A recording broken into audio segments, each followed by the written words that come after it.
1000%. Good to go? All right, Jander said we're good to go. Welcome back to Sutton Says. Very fired up for this episode. Guess I've been trying to get on since season 1. Big fan of the pod, big fan of Holland's football. Huge fan. Certain people have told me throughout these days that he could have went pro in 2 different sports. This is your friendly neighborhood Pushman. Big push. Happy to be here, Sutt. How we doing? We're good, dog. So we're gonna get right to what we need to talk about. Let's do it. This guy played some hockey. Anybody that follows Push or been around Push, not only is he a hockey fan, but you're on, is it like a semi-pro team? Is it just like a rec league? Not even, like, just straightforward, just beer league. It's like, that's literally all it is. So I don't know where the professional came from, but absolutely not professional. I'm pretty dog shit, to be honest. So, but yeah, try to stay active as much as possible. It's pretty funny. I've always loved hockey, huge hockey fan, like you said. Yeah. But now I played when I was like 4 and 5 years old, and then I brought it back my senior year of high school, like as a joke. I rode Pine the entire year, but absolute best time ever, made like the best memories. And I started a team here in a beer league with just a bunch of my buddies from college that had equipment from however, yeah. And then it pretty much turned into like just the UT hockey team, all the retirees, so like all college hockey players and then it's me. So like I'm probably one of the worst in the league, but I have a great time doing it. So as a founder, you don't even play? I'm literally, well, I play, like I'm technically a sub just because I've been pretty busy, but you're a sub? I'm like the Jackie Moon of, yeah, shout out the Fireballs. That's our team name. Yeah. What was Andre 3000's name in that one? Hollywood? Yeah. Hollywood. Yeah. All right, but, 2 sports. Besides the hockey, you played football too, right? I played football, yeah. I also played baseball too. Those were like my 2 main sports. Like my whole life, I played baseball and football, and then washed up high school athlete. Up north? Yeah, up in Rochester. So when'd you get down here? Transferred here for college in 2017. So I did a year there, the community college, visited down to UT in February or March, like my spring break, and I was like, what the hell am I doing up in New York? Yep. I'm immediately the day I got back, I put my application in for UT and was like, yeah, there's no turning back. I'm coming here. I'm doing this. Yeah. Were you already DJing at that point? Not at all. Not even a little bit? Didn't even listen to electronic music at that time. And you just got into it? Yeah. It was pretty random, almost like an impulse decision. So 2018, my birthday is November 9th. So my birthday is always surrounded by EDC weekend. Right. So I was in my house I lived at.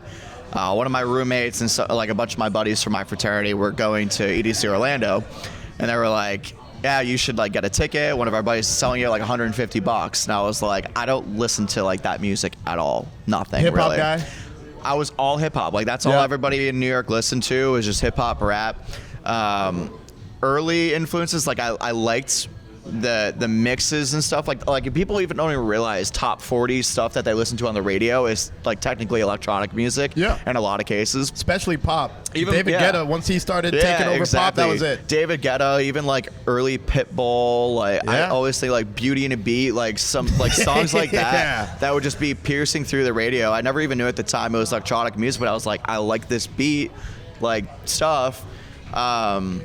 But yeah, going back, I went to EDC just with a completely open mind, was not, memorable of any of like the artists. I had no idea who was playing. Right. Like, oh, I want to go catch this set. I want to go catch that. I was going with the flow, and it was just like, holy shit, this is awesome. You can do this all the time? Yeah, I'm like, this is like makes so much sense as to why people go to these. It's like a completely different environment because I've gone to rap concerts before, I've gone to country concerts, but to me nothing was like that atmosphere. And I was just, from that point on, I was like, yeah, like this is all I'm listening to from now on. So it was awesome. I won't take it back for anything. It's probably the energy. It was just infectious. 100%. And you're like, yeah, no, I'm in that. Yeah, exactly that. So you're an energy-driven person. For those that don't know, I'm assuming if they're watching this one, they probably know of you. But for those that don't, this is Push. We don't use government names around here.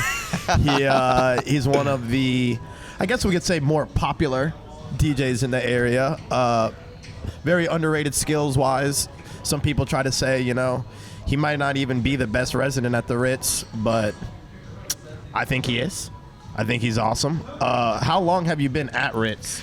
So I started there for technically it was like a college Thursday when they were trying to extend another day. I do remember that. Yeah, you were packing that bitch out on Thursdays. So yeah, we had a good time there on Thursday. But the very first time I played at the Ritz was November 2023. I want to say my first show ever was in the Red Room for Bonnie and Clyde, and Nice. yeah, but it was perfect for me because I was going from open format, college bars, like pretty much everywhere. I mean, I was taking like any gig I possibly could at the time just because I loved to do it. Like, Had to. It was good money, and I loved the music, obviously. So it was a pretty diverse show enough where I think it was a good starting point because I could throw in like obviously all the good house songs, a little bit of dub, because I was still kind of figuring myself out. I mean, I still kind of am. Right. But I started my residency there when the GM Sean actually came to McDitton's on a Thursday, and I was just ripping that place.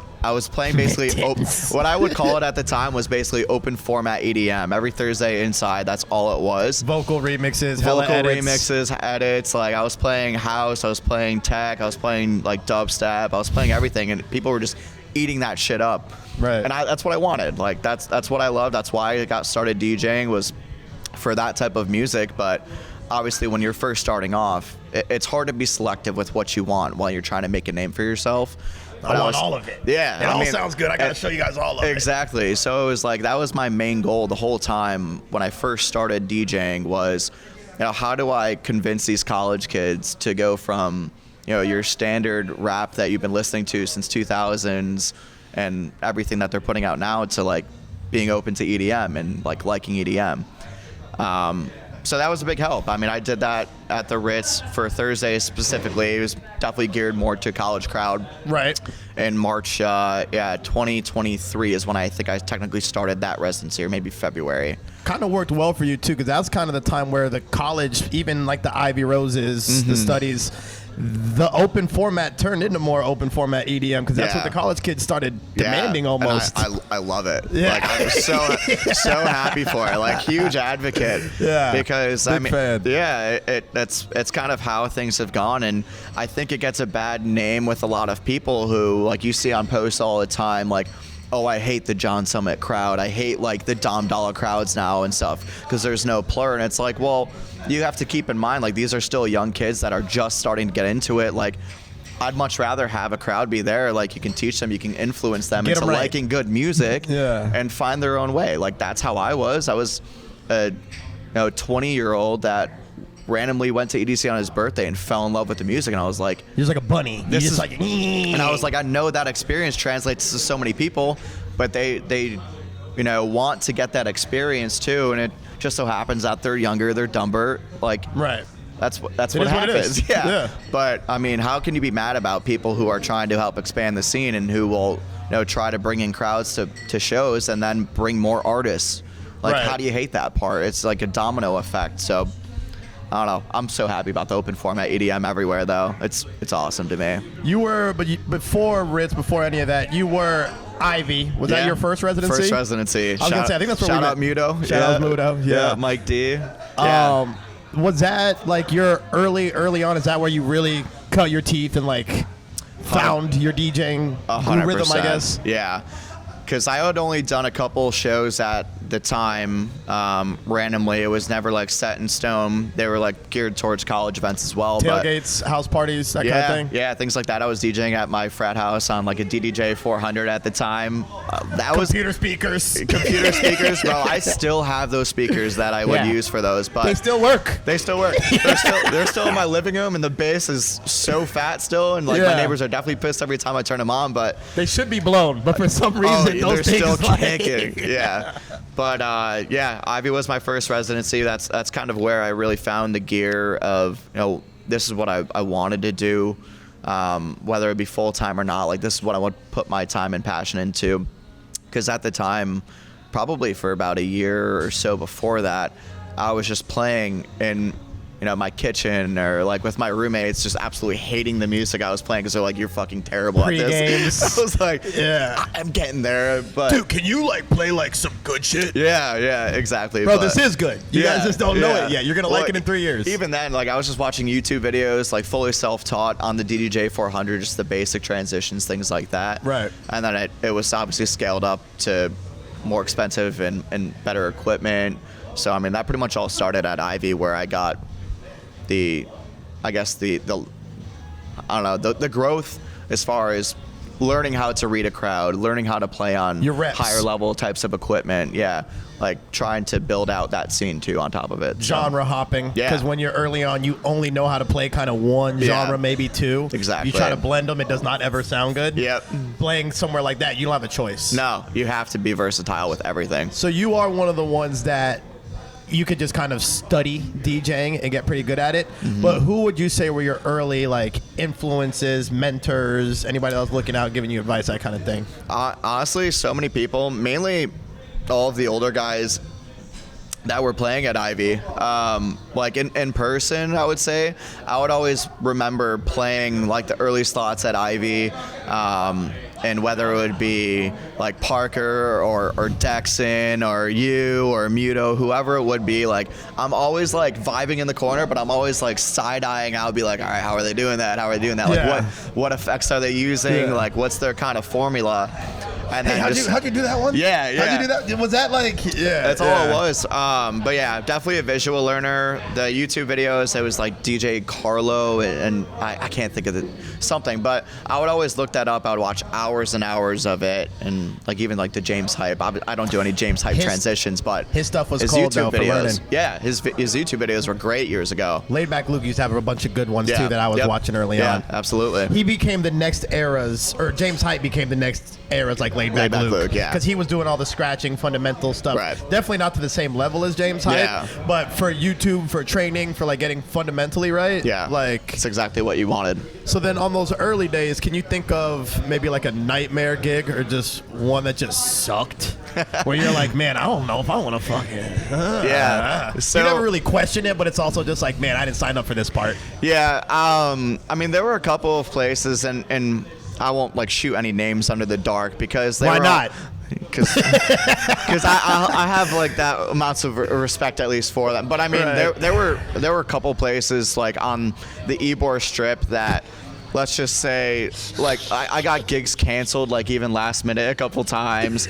You just basically said it. All right, yeah, but like equipment not ready, like malfunctioning. So like that was just like issues in general. There were gigs that I was playing where it wasn't the music that I wanted. Like I couldn't even be open format EDM really. Like it was catered to a much older crowd, to where it was like, I'm here for the money, but I'm not really having a great time. And you don't have the bag for that. No, if you don't have the crates and you don't have the proper music, some of those older crowds are very tough. Yeah. If you're trying to hit them with a bunch of remixes. Exactly. And I almost tried to do the same thing with them too, but I remember there was just like groups that were looking at me like, who is this young kid like playing this house music? Some people would vibe to it, right? But then some people were like, where the fuck is all the rock and like the alternative? And I'm like, oh shit. Here, I got a really good edit. Yeah, like, got a nice welcome to the jungle DJ Susan edit, or like that honestly like did rip, but that's kind of where, and I always knew at the end of the day I wanted to brand out from the open format stuff into straight EDM and open format EDM. So, but when I was playing these gigs too, I was already graduated, so I was in a day job where I was like an independent contractor working in finance. So I mean, you don't get paid unless you're closing shit out. So at the time, I was basically working 2 full-time jobs because I was like, DJing paid the bills, a lot of cases. And you were gigging during the week at this point. So you had Tuesday, Thursday, Friday, Saturday, Sunday, like 4 or 5 times a week grinding, DJing. And with a day job where you have to perform and you have numbers to hit. You got KPIs, and if you don't perform, you're fired. Yeah, I mean that it was just a Yeah. Too much, right? Yeah, I mean, I was like, there were times that I would literally be just in the middle of a meeting and I catch myself just like completely sleeping at my desk, and I'm like, oh my god. And I got to play tonight. Yeah, it was like I had to be in the office by like 7:30 a.m. every day. Expected to be there till like 5:30, and it was full 1099. And then I would go and play gigs 9 o'clock till 2:33 in the morning, get 3-4 hours of sleep max, wake up, go to the office, and that was like a routine for about a year and a half straight. And for those that don't understand, 1099 means no hourly pay traditionally, no benefits, no health insurance, none of that. I similar to the door-to-door sales, any kind of like sales job essentially, where it's commission based. You only eat what you kill. So if you ain't killing, bitch, you ain't eating. So you need that DJ money. Yeah. And then it gets to a point where it's like, all right, so which one am I gonna do? And then you probably either pushed off the full-time job and went deeper into the DJing, and or push the DJing off. You're like, all right, I'm gonna cut this down to like 2, maybe 3 days tops, and I'm gonna focus on the day job. Exactly. Yeah. I mean, the juice definitely wasn't worth the squeeze at the day job. I stayed there a lot longer than I should have because I was like hopeful. Obviously, I'm like, I'm a grinder. Like, like, are you kidding me? Like, full commission, I don't give a shit. Like, I'm a grinder. I'm gonna get paid, bitch. Yeah. but it was a tough environment to do that. Like, no matter what, it was relatively a newer company still at the time as well. Sales? Yeah. In finance, like I was technically a financial advisor. You wouldn't be able to go into the office until you passed 4 financial exams. So I had to do that, and then like getting clientele, things like that. I mean, you're it was cold calling. You're referencing. Full blown, and tough. it's like it's hard to find people that would trust a 21-year-old freshly out of college to be their financial advisor. On top of that, too. Yeah. So, especially the clients that you want. Yeah, exactly. They're not taking you seriously. Yeah. So it came down to the point where I was like, why am I working another 45 hours a week where I'm making more money DJing, where I'm happier DJing, like than doing what I was doing at the time? And I was like, this is a no-brainer. I'm killing myself physically, mentally, can't take not it. Sleeping, like when I was 21, 22, and I was like, if I'm gonna go balls to the wall into something like DJing, like now is the time. Yeah. So yeah, left my day job, started DJing full time, was still doing the whole strip, being your average like college DJ, but that's where I got a lot of my growth from and got into it. Above average, because not every average college DJ was like essentially closing multiple nights a week. Yeah. An average DJ has 1 or 2 residencies that they kind of either, one of them they're at every week and the other one they kind of rotate. Yeah. That's average. Yeah. Above average, like the people that we interview on this show, did 4 or 5 days a week, and on certain days, that's 2-3 gigs in the same day. Yeah. And when you're doing all that, if you have the, I guess, balls to try to attempt a schedule like that, plus work a day job, you're not average. Yeah. That's like that. I always think that goes back to sports and just being highly competitive. Grit, yeah. When you're in the day job, you're competing. Absolutely. Even though it doesn't feel like it, a lot of people go to their day jobs and they just sit there and get by. But everybody else in that bitch is hunting, and they're 100%. Trying to get up on that next one. Yeah. So now that you kind of went through, you did the college thing, you're like, all right, I want to be a big kid now. Yeah. You've scaled back on the gigs. We're hardcore on our day job. Yeah. It's going well? Yeah. Love my day job. We'll rock with that. Yeah. I work for a great company. Salary, benefits, commission. Like I'm in an environment I should have been in from the first place, but it's great. And the crazy thing is too is like they're very supportive in general. Like everyone thinks it's so cool, the people I work with, that like will go to the places I DJ out on the weekends. And it was crazy. I was terrified. I was terrified. So I started this job back in April, and Breakaway Music Festival, not my first festival, but my first festival on like a main stage. The real stage. So I was like so anxious, asking my manager, because this was my second week working. I was like, hey, like, I hate to ask because I know I'm literally 2 weeks into the job. Did you play on Friday? Friday. Friday. I remember that. You had 5 o'clock. Yeah. I was like, hey, like, I'm so sorry to ask, but I'm have a Friday slot like at this festival. Would you mind if I leave work an hour early? And he was like, yeah, not a problem at all. And I'm like, really? I just got here. I was like, because at my You're not gonna fire me, right? 1099 slot, like my place right out of college, Hell no. No. They would have been like, you're not like serious about your job, blah blah blah. And I was like, it's such. Well, you know how much time you're losing off that hour, because that 1 hour is like where you're gonna get most of your money. It was such a toxic environment, but like it's cool being in a role. So I mean, people, I'm telling you, if you're trying to DJ full time, if that's what you're trying to do, expand yourself, find a good day job that actually gives a shit about you. Yep. Will pay you, give you your benefits, things like that. Benefits and hourly. It is so important, especially when you get kicked off your insurance at 26, like I did. I'm trying to tell them that shit hits you, dog. You get that last little checkup, and you're like, oh damn, that's it. Now I got to get it on me.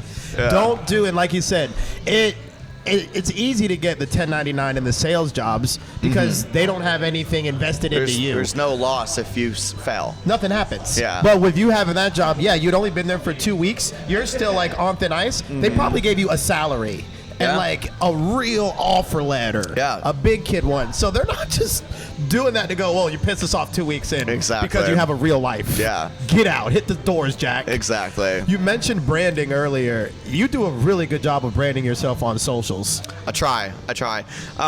As far as like I wouldn't say I have like the best feed or anything by any means, but I try to like put my personality into my brand. Like I would relatively consider myself like outgoing. I think I'm pretty funny, at least quirky. sometimes. I'm quirky. I'm such a dad joke guy, like across Hella the board. dad jokes. So like I put like that's a lot of things, and it's like a lot of it now too is you go into the balance of, you know, how corny does it look when you're posting these things, and like sometimes I'm like, oh, like, do I really want to post this? And it's like you kind of have to just throw out what everybody else is going to think when you're doing that type of thing. Like, what do you want your brand to be? What do you think will sell you as a artist, as a DJ, like whatever it is? Like Authentically. Exactly, authentically. And that way, like if you're genuine with everything that you do, you don't have to pretend to be somebody else behind closed doors. There's no character. Yeah, so I'm like, that's how I like my social media to be.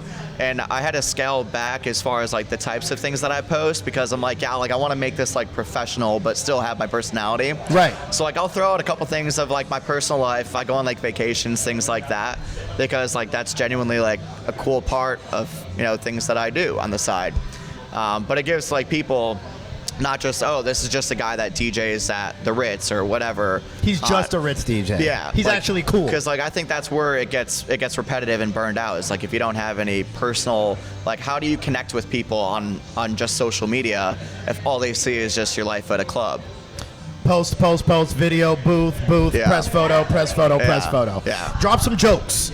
Drop some memes. Yeah. Get a little. Like, show me the dog. 100%. Let's go to the dog park. Yeah. Love it. That's all it is. Content is just dog, like vacations, DJing, hockey, like my sports teams. Yeah. So you do give your personality, but do you think you give a lot of your personal life or just enough? Because it gets sticky there for a lot of us. I think in a lot of cases, I wouldn't say just enough, but kind of a fine line between like my full personality, like everything that I do.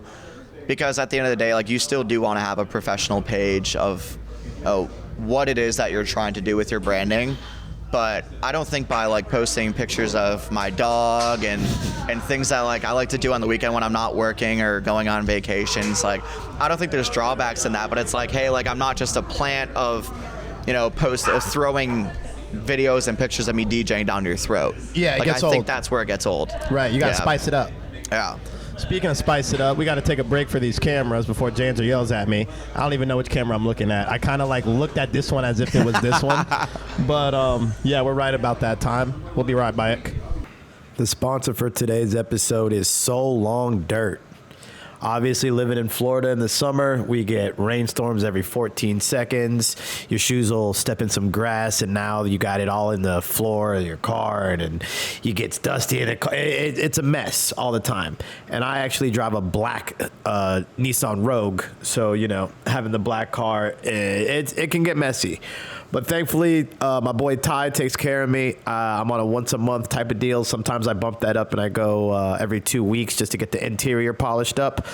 Every single time I get back in my car after Ty's done with it, it feels like I got a new car, and it almost reinvigorates why I pay these payments every month. It fires me up. He has a fully customized truck that he can pull up on you on. Get with Ty. tell him I sent you. Maybe he throws you a deal. Maybe he doesn't. He probably will, though. He's the absolute man. Thanks again, Ty. Bang, bang, bang, bang, bang, bang. Just like that, we're back with your friendly neighborhood Pushman. So I talked about it in like my season 1 local DJ stuff. You were actually one of the first ones that like reached out when the pod was dropping that actually watched the episodes and like asked about it. Yeah. But in that one, I talked about how as I started coming up, a lot of the older guys just did not rock with me. They made it clear to my face. They made gigs a little bit harder when they could. They told my peers that they didn't mess with me and I'm trash and I'm fake and I'm a bartender and all this. I feel like a lot of those same guys that hated on me coming up hated on you coming up too. I guess so. I mean, not a lot of it has really been like said to my face. I'm sure a lot of it's just kind of talk, but right.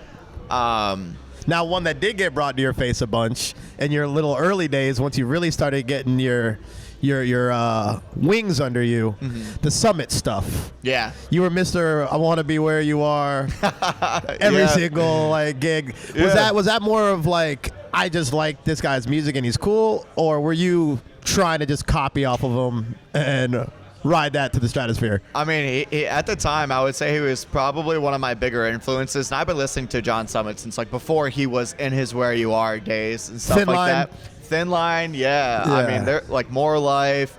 Human at the time was big. I mean, that was still like later on, but like that.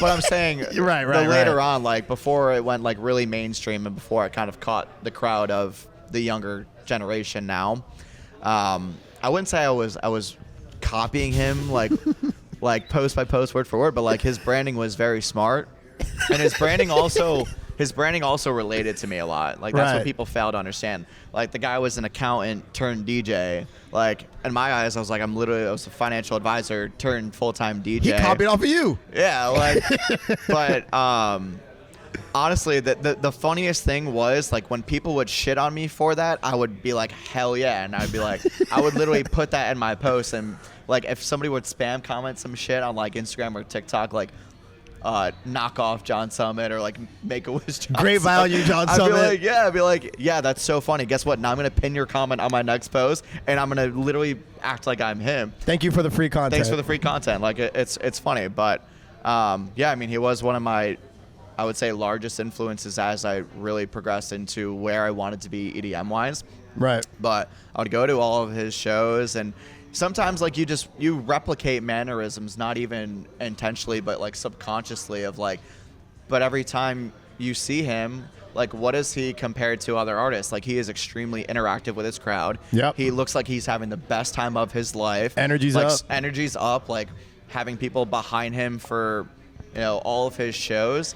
Like that's the type of energy that I like. Like that's how I relate. So yeah, it might seem like it's imitation, but at the same time, like that's what I relate to. Like that's kind of what I like my branding to be, because I'm having a great time. I love when people are in the booth right behind me. I feed off that energy. Right. And like that's the party I like to throw. Right. But that wasn't because of John Summit. But That's just what I like. That's just what I like, and I just relate with him. So you've been pretty unbothered by any like negativity from like older hater DJs? Entirely unbothered. Where does that come from? You just tune it out? Yeah, I never really paid attention to it, because at the end of the day, it doesn't help me in any way just by feeding off negativity.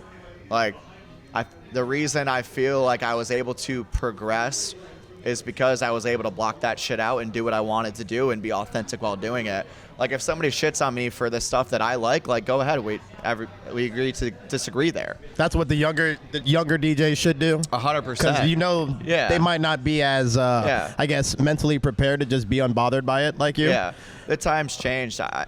People have to remember when I first started getting into EDM, it was before the TikTok era. It was before the you need to be a content creator to be a successful DJ, but like you need to innovate. Like how many major artists right now do you see not putting out content?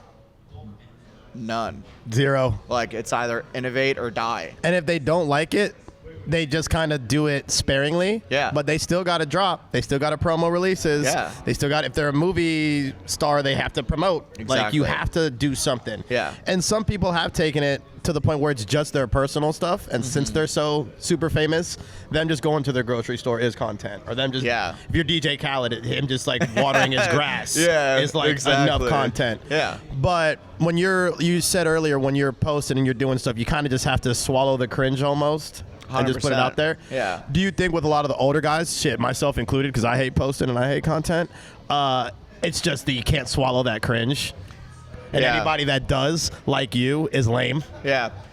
I mean, to each their own. I'm honestly. bothered. Like, I'm unbothered by it. Yeah. Do I like putting out content and spending all the time making videos? Like, no. But at the end of the day, and I think it comes back, like you said, to being grown into a household of just sports and like competitiveness, and I work in sales. Like, at the end of the day, I love the music so much as well, but you have to keep in mind that this is a business. Yeah. You are your own business and your branding. And you're expendable. And exactly. Like, the quickest thing that you need to learn fast is that if you're easily replicated, you are replaceable. Got him. What do you bring to the table there? How do you bring crowds out? How do you get exposure, not with your current crowd, but with people who haven't seen you play yet, don't know who you are? How do you relate to them enough? And how do you provide content enough to where they can see somebody random on social media and be like, wow, that seems like a really like great show, or like that seems like a cool person to like try and get to know. Right. So, I mean, if you can't swallow that at the end of the day, you're going to lose. You're done. You failed before you started. You're not even getting on the field for warm-ups. Exactly. Because everybody Yeah. else is past that. Yeah. You know what I mean? And like I said, I mean, there's a reason why all of the major artists now, they all do the content. Whether they do it themselves or they have somebody do it for them, they're posting. And gets done. And you think of like an OG like David Guetta, been in the scene for how long? But he hops on every single TikTok trend now, makes a remix, and he drops it. Every single time. But you don't see anybody hating on him for it because, like, oh my God, that guy's a genius. Same thing with Tiesto. Like, those are guys that know how to innovate. They with keep the main stage trends. slots, boy. Yeah, They're keeping and they're that. still headlining shit at every festival. Yeah. So they pick their slant time. Yeah. If I want a sunset one for this one, that's what I'm going to go ahead and get. Yeah. And you're going to put Tiesto sunset set. Yeah. That way they know. Exactly. But to be 50 years old like David Guetta or Tiesto and still do that, like, what's to say you can't do that as a local artist? Yeah. So for the local artists, what would you say the state of the local scene, electronic music wise? Yeah. You think we're in a good place right now? It seems like there's a bunch of random parties. I feel like everything's a little too spread out for me personally. Yeah. But what do you think? I think EDM, specifically in the Tampa area, has expanded heavily in the last few years to where I think it'll continue to grow. I mean, there's people that are branching out, starting their own events, more in particular, like the past couple of years. I mean, think just last night, there was a near sold-out show at the Ritz for Tin Liquor. Yep. Very, like, deep house, progressive. Vibes. Yeah. You opened that vibes. one? Loved that show. Yeah. Loved it every time they come. Yeah. Sarah Landry, also, Not quite vibes. but different. Yeah. And then of the trees in St. Pete. Okay, well that was a lot of heavy techno. Sarah Landry clips. Okay. But I mean, there were 4 like major events at different EDM venues in Tampa that all were doing well. Right. So I think it's going to lead to hungrier and motivated. I would say, like, there's going to be a lot of young up and coming DJs in particular in the Tampa scene, and it's good. Yeah. We need it. Yeah, and if you have the mentality, kind of like we do, where you're competitive, like, you want to be at the top. I mean, there were tons of other artists or DJs that were playing the same time I was. Yeah. It's like, how do you separate yourself? How are you a selling point for venues that you're trying to play at?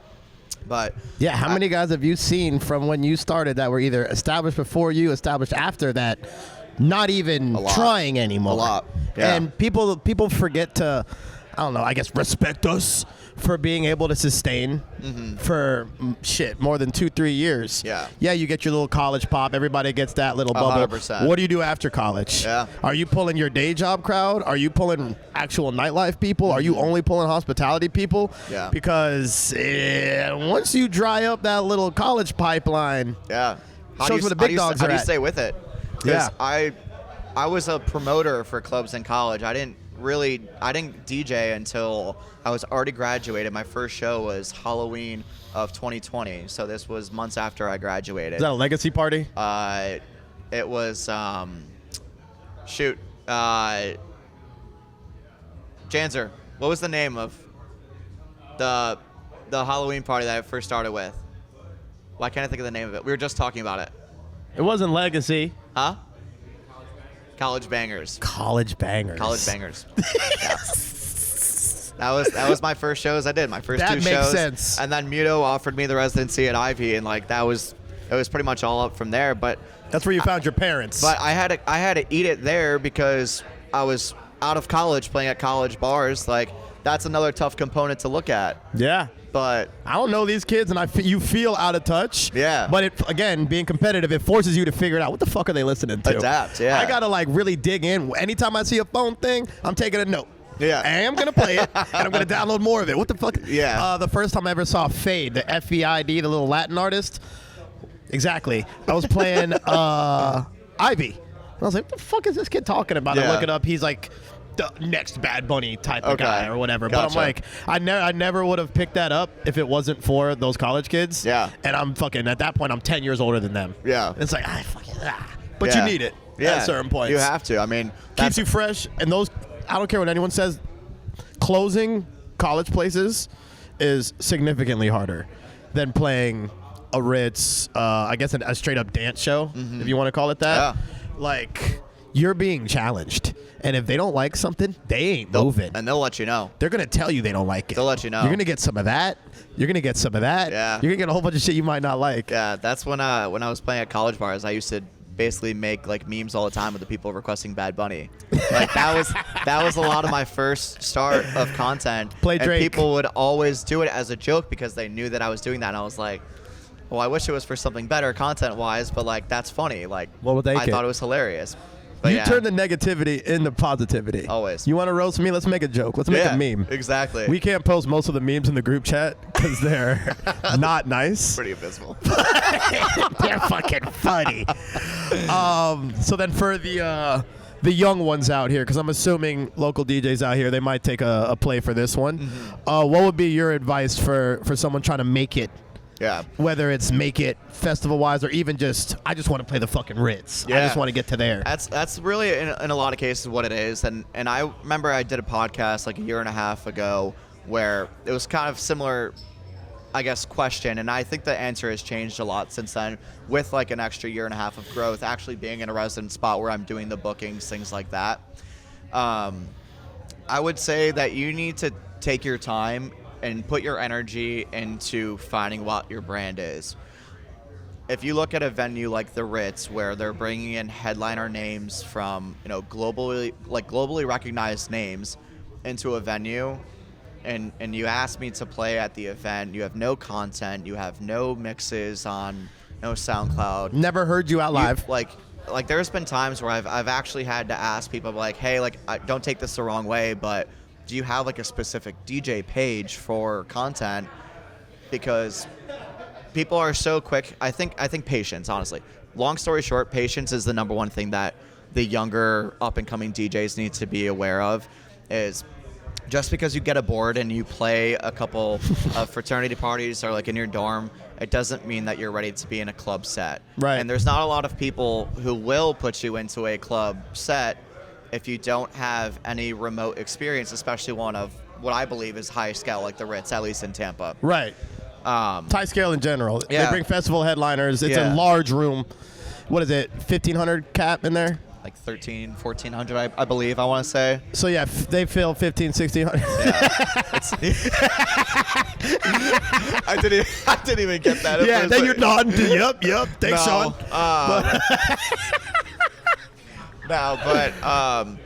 I get a lot of empty DMs. Hollow. people requesting, hey, you know, I'd like to play at the Ritz, and it's like, you got to look at it from the other standpoint. Do you think that your brand is enough to where it makes sense? Like, do you align with what the show is? Do you have like the name enough to where it would make sense to put you on an opening slot? Music is absolutely significant.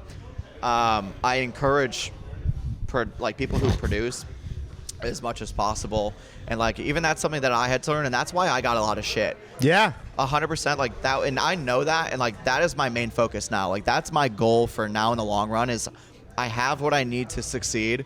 Like I can do the content. I would say I'm average skilled at mixing and selecting music, but like the production. I'll give him average. But the production is what takes people from being a local DJ. I don't want to be a local DJ. Yep. I love my residency. I love opening for all the big acts. I love getting inspiration from it and learning every single time I play. But finding the sound and producing is going to be very important in the long run. If you want to tour. And I think that is going to be what would exponentially help up-and-coming artists rather than DJs, because as EDM itself has become more popular, it's a lot harder for people now to separate themselves and differentiate themselves so much than harder. the next door neighbor who's also has a board and plays. Right. So I'd say in the long run, Stay patient. producing, stay patient, just be smart about your ask, and make sure you network first before going in blindly. That's just messaging the head resident saying, hey, can I get booked? Yeah, that's a tough one. Go to the venue, like first. Try to introduce yourself. I had a kid last night who came up to me, introduced himself. He's like, hey, like I loved your set. You know, I'm just starting out DJing. I would love to understand, you know, what it would take, like how you got here. And I chatted with him for Awesome. 5-10 minutes, and like that is the kid that, you know, I gave him tips. I said to him the same thing. Build out your socials, like, you know, really Hit the try studio. to grind, hit the studio. And, you know, when you get those things built up, like, I'd be happy to have a conversation. That kid's going to be a problem in 3 years. Yeah. Like, he's going to take someone's work. That's you. That's exactly what I was doing when I first started off. Yep. Like, and I literally told him, I was like, dude, props to you, because nobody does that. And that's going to That's the separate difference. you right there. That's Absolutely. what Sammy was doing. That's what Parker was doing. Yeah. Danny's older than me, but I'm assuming that's what he was doing. Like, Yeah. Now, if you're filling the schedule, you're scouting new artists, you're producing, you're doing the day job, how do you balance all that and find time to either decompress or I don't like to use the word relax because it's hard for people to like us to like actually relax. I can't relax. I use the term decompress. Yeah, decompress. Decompress too. Yeah. I'm happy enough to where even though I'm in like a sales role, they cap me at 40 hours a week. Fire. Which is awesome. So set 9 to 5:30 every day. They kick you out at 5:30. You can't come in early. Like done. It's awesome. So kind of going back, if you are doing both, find yourself a good day job that cares about you. Helps with the time management. Helps so much with the time management. On top of that, I would just say be selective. It's really hard to have a day job, you know, have your gigs, have your social life, spend time with, you know, your family, your pets, your mental health, like physical health. Like right now, I'm in a sober kick until breakaway, so I'm doing like my own version of Szn3ep5 hard. Man, people make it weird for you too, dog. I didn't drink for like a month. People are like, Heineken Zero? Yeah. I'm like, well, I kind of want to drink a beer, but I don't want any alcohol. Yeah, I don't even do that, but it's different too, because then I was getting into like a fog of, you know, am I playing a good set because I'm drinking, or am I playing a good set because I'm playing a good set? So it's helped. I'm only like 15 days in. But you feel like your sets are better, right? I've had immediate mental clarity. Yeah. I feel so much better. I've been working out again a lot, and it's helped out, like kind of create out a fog, and it's like, man, like this feels great. Like this is the mentality you want to be in, because that going fog, boy. Day job, gig, drinking, hungover, you can't get shit done. No, and then I'm gonna sit in Napleton for 3 hours. Yeah. And listen to the same fucking kick that I can't get right. Exactly. No, Yeah. dude, I'm pissed. Yeah. So That's when that fog, that funk comes on, and again, us trying to do all this stuff, that funk comes in. You're cooked. Yeah. If you can't shake the negativity and I guess, perform your job when it's time to just get your set done, the crowd's going to feel that shit. 100%. And, you know, it could be one bad one, and that's it. That's all it takes. Bro. It really does. If you would have went out there last night, train wrecked every single transition. They love you, but, man, maybe one more. Second time that happens, bro, you're gone. Yeah. Like, that 100%. can't happen. People kind of sleep on that pressure, too. Do Yeah. you even feel that? Not anymore. Not anymore. No. I think it goes into In the early days, you felt it, like warm up?